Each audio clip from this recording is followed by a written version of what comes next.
Courtney, and today you're joining me for a fun video in which we compare the different subscriptions out there. If you're new here, welcome. Thanks so much for stopping by. Don't forget to check out the content on my channel to see if this is a place you would like to subscribe to.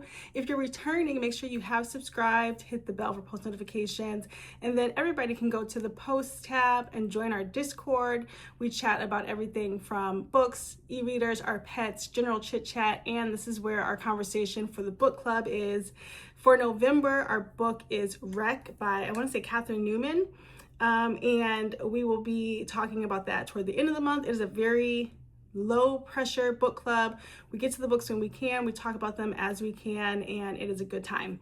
So today I thought this would be a great video because we are in a space where subscriptions are everywhere, whether it's from TV to your devices that you're going to listen to or read from.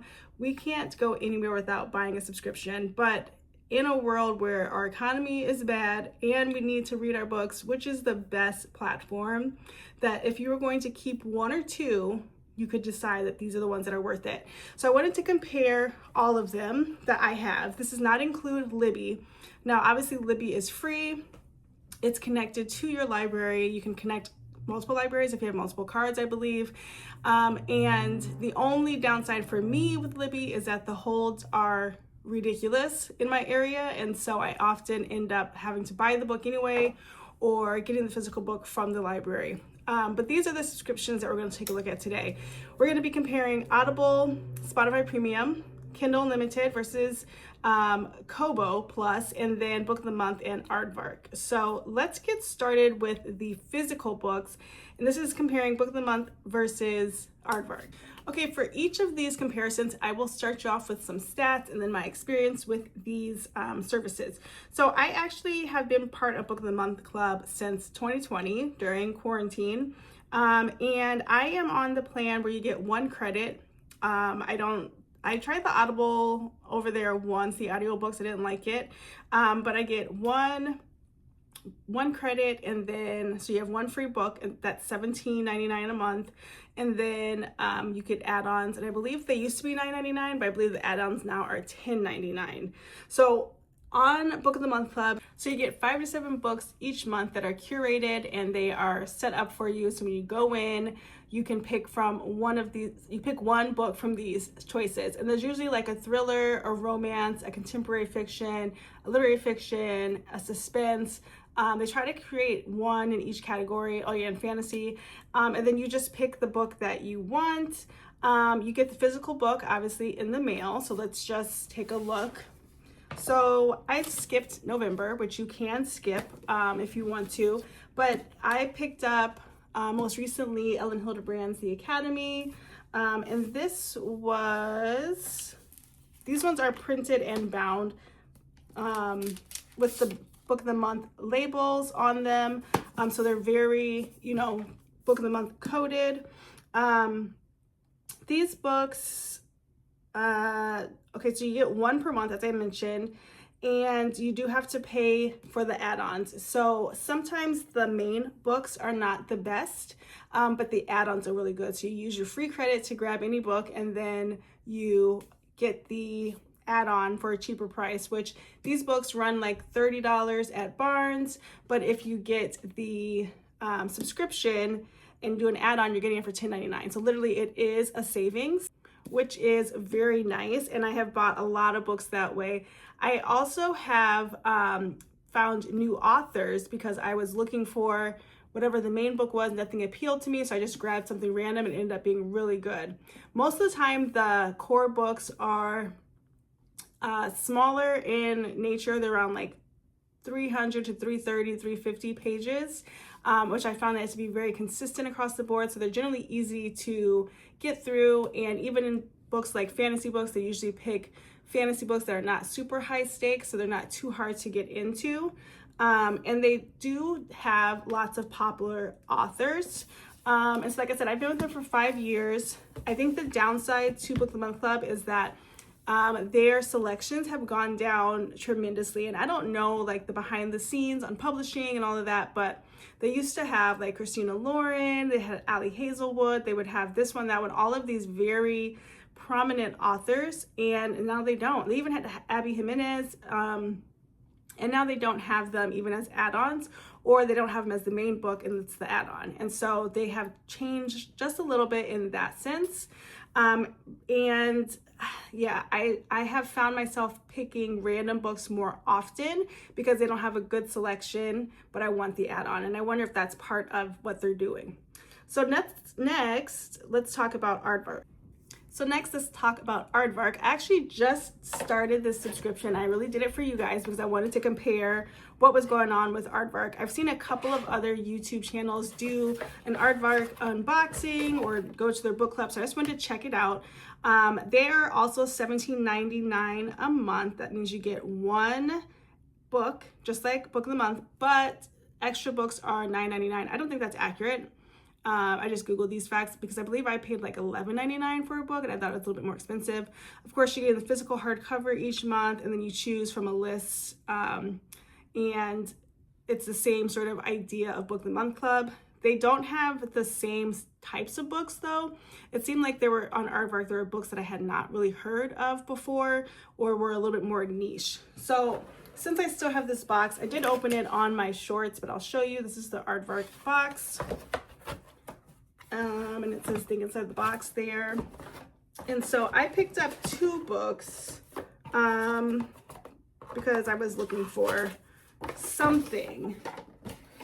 Okay, so it comes with two bookmarks as well. I guess they're like Aardvark shape. The first book I picked was Moderation by Elaine Castillo, and I picked this book because I had recently seen it at Barnes. The plot sounded amazing, but I wasn't about to pay $30 for it, and so it was great to see it online at Aardvark, and then I ended up picking up Ali Hazelwood's Mate. This is the book I said I was not going to read, and now here I have it. I still need to read Bride. I'm hearing good things about Mate. I just don't love paranormal books, but I will give this one a try. But so those are the books that I picked, and again, it's the same sort of style of Book of the Month. They give you a certain amount of books for the month that you pick from. You pick one, and you can add on other books for a cheaper price than what you would get in store.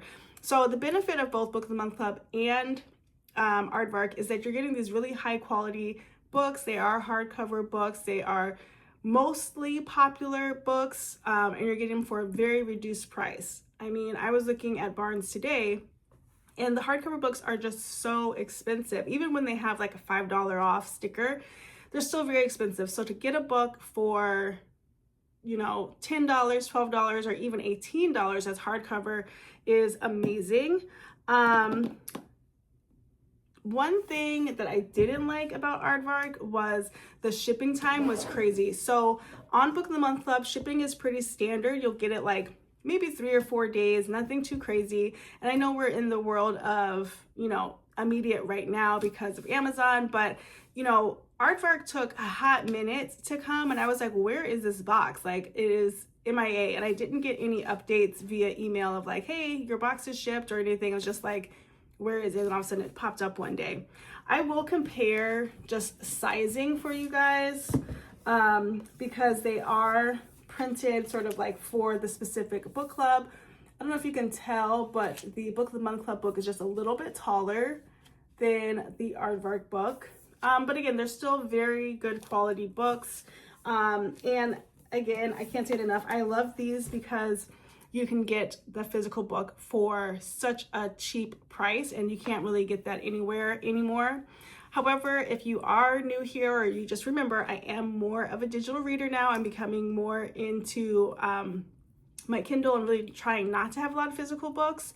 So that's why I want to talk about Kindle Unlimited and Kobo Plus. Okay, let's start with Kobo Plus because I probably have the least to say about it.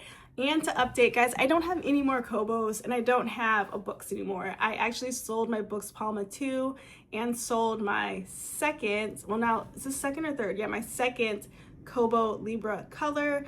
I just was not reading on them. Like, I don't have enough I guess invested books over on the Kobo platform, and it was just like another device sitting, so I decided to sell them.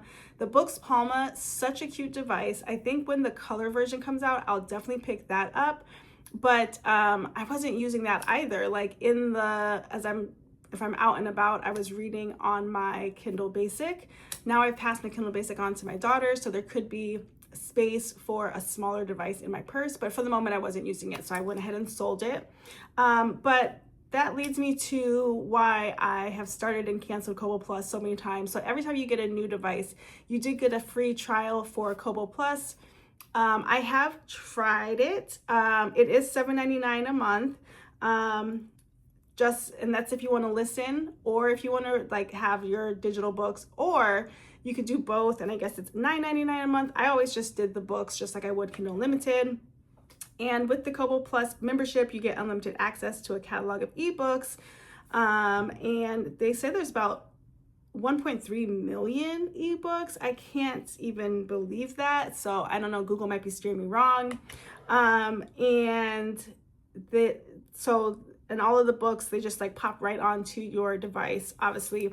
So one of the benefits of having a membership like Kobo Plus is that when you don't want to buy a book, or you're just kind of browsing around, you can hit the store and have an opportunity to get something without paying for it. One of the downsides, and the reason why I have not kept my Kobo Plus, is because the catalog is not very good. I feel like there's a lot of random books. There's a lot of books that I wouldn't have read or heard of. And it's just not something that I'm personally interested in. And so I have like really moved away from even trying to look for anything. And I think that's a common complaint I've heard people say, is that the Kobo Plus catalog is very, very limited. I do know a lot of that has to do obviously with the politics of Amazon and the way authors are paid and all of the political aspect of it. But they're just not the same quality of books. And on Kindle Unlimited, you have just this huge selection. So let's just talk about Kindle Unlimited, which I have. The price has increased. It is now $11.99 a month in the US, and it gives you access to all of the ebooks they have. You get some Audible books if the book is connected on Kindle Unlimited, and then you also get magazines, which I'm not really a magazine person anymore, but when the kids were little, you could get like highlights or a little teen girl magazine on the device, and that was kind of cutesy. They have so many selections. I think there are quite a few authors that are exclusive to Kindle Unlimited. Like as soon as their books come out, it's on Kindle Unlimited, like Frida McFadden. Who's the woman who wrote Curvy Girl Summer? I think Danielle Allen. Hers goes straight to Kindle Unlimited. We now have Abby Jimenez on Kindle Unlimited. We have had Christina Lauren on Kindle Unlimited. We've had Ali Hazelwood on Kindle Unlimited. So there's just so many right away books that you want on Kindle Unlimited. It didn't used to be that way. Yes, there was a wide selection, but they were often older books. And I always seem to find like regional or Regency romances or mysteries, but now you'll be surprised how many books are on Kindle Unlimited. You just search and it might be right there. There's even brand new things. Like I was in a bookstore and looking for a book, and I was like, let me just see if it's on Amazon to see how much it is. And it was on Kindle Unlimited, so I didn't have to worry about paying for it at all. And I think that is girl math in my opinion, because I do pay for a monthly subscription, but I'm not paying per book. And I do read quite a bit of Kindle Unlimited books. I do know you can have 20 books out at a time, and they don't go back. Even if you have, you're holding a book, like you've checked out the book on KU, but it removes itself from KU, you still have it until you send it back. I don't know how many you get on Kobo, so if you know, put it down below. But there's a ton of, huge bestsellers out there, and I think that's part of the appeal, I think, of Kindle Unlimited. And now let's look at the other subscription you can get if you are an audiobook listener, and that is either Spotify Premium or Audible. Okay, I currently have Spotify Premium and Audible. I go off and on with Audible, but I've had Spotify Premium for quite a while. The whole family is on the plan, and we listen to obviously music, but podcasts, so like that's not going anywhere. Let's start with Spotify Premium. So it says it's $11.99 a month. I pay closer to $20 because I have a family plan. Obviously you have access to music, podcasts, and your audiobooks. Audiobooks just started. and it is part of a specific plan. So again, it's that premium plan, and you basically get 15 hours of listening time. Now, originally I thought that was kind of a ripoff, but when you think about an audiobook per month, if you were doing Audible and getting 1 credit, you would have about 15 hours book, a 15-hour book, right? On the off chance you're reading something like Alchemize, which is like 30, 40 hours, yeah, it's not going to work for you, but you can re-up on minutes or hours if you wanted to do that when you run out. The positive, again, you have this app that you can go in and just get all of your things at once, whether it's the music or the audiobook or the podcast. And then people who are subscribed already to Spotify have access to the audiobooks, which just kind of like happened one day. And I don't know, I'm not in the know on, like, I didn't get the email drop from Spotify direct, but it was nice to see that it was just right there. And I do think, I guess one of the cons is that the catalog can be limited, but I haven't found that to be true for the books that I'm trying to read. Anything that has been new that I wanted to listen to, I didn't want to necessarily purchase, I've been able to do. I've even picked up a couple of like self-help listens, and they've all been right there. I think there's only been like 1 or 2 books at the very beginning of the audiobook situation that I had to pay for. Because maybe they were just like extra special books, but I have not seen that in a long time. And I've been like, the day the book drops, looking to see if it's on Spotify, and you're able to listen to it right there. And I guess another con they're saying is that the platform is not really book focused. You do kind of have to hunt for the Audible or the audio books. It's really easy, I think, at the end of the day, once you figure it out, you just go to the audiobook tab, click it, find your book, and you're good to go.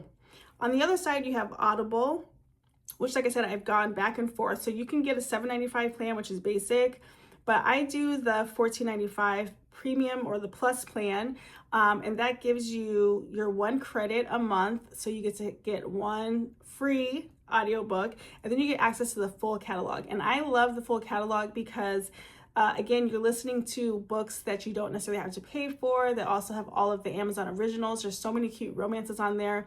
I will be hitting that up for holiday romances because they have a ton of them that you can listen to that are basically free, and you can't really find them anywhere else. I actually found the author Cara Bastone through Audible, through an original, and it was Call Me Maybe, and I listened to that and thought she was a great author, but it wasn't a book that you could find out anywhere. It was just on the Plus sort of catalog. Obviously, the platform is made for audiobooks, so you're going to get a huge library from children's books to young adult, self-help, whatever you're looking for, you will be able to find that. I have not had an instance where I was not able to find a book that I needed on Audible. When I was a classroom teacher, I used to use Audible a ton for our like group books, like our reading groups, and when I taught like the older grades, we could all have the book in hand and listen to the book on Audible while they are, following along. So that was really clutch. And then you can also download the books, which is awesome. You can download on Spotify too, but you can download your book. So if you are not going to be close to Wi-Fi or taking an airplane or something, you can definitely still listen to the book. And I do think that Audible would be best for if you want to own the book, like you might want to come back to it at some point. Spotify, you're just listening to it in that moment. So you don't own the book, you're not even borrowing the book, you're literally just listening to it in that moment, and it's saving your spot for you. I guess a con would be that it does cost more, and you don't always use the credits. And I'm in that boat where I don't always use the credits, which is like why sometimes I have it and sometimes I don't, because I will do a free trial or pick it up when I really want to listen to an audiobook, but there are many times when I don't have an audiobook that I even want to listen to.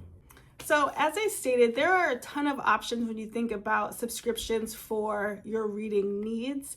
I think all of these are great, but I really am a fan of Kindle Unlimited. And I know we're, having our feelings about Amazon. There's a lot going on, but Kindle Unlimited for me has the best catalog and has had the most consistent catalog over the years. And then on the audio side, I would say Spotify Premium works the best for me because although we cannot own the books, It has a more up-to-date catalog, and it's sitting right there in my music app, which doesn't sound like a big deal, but it kind of is. And it's really easy to access for me.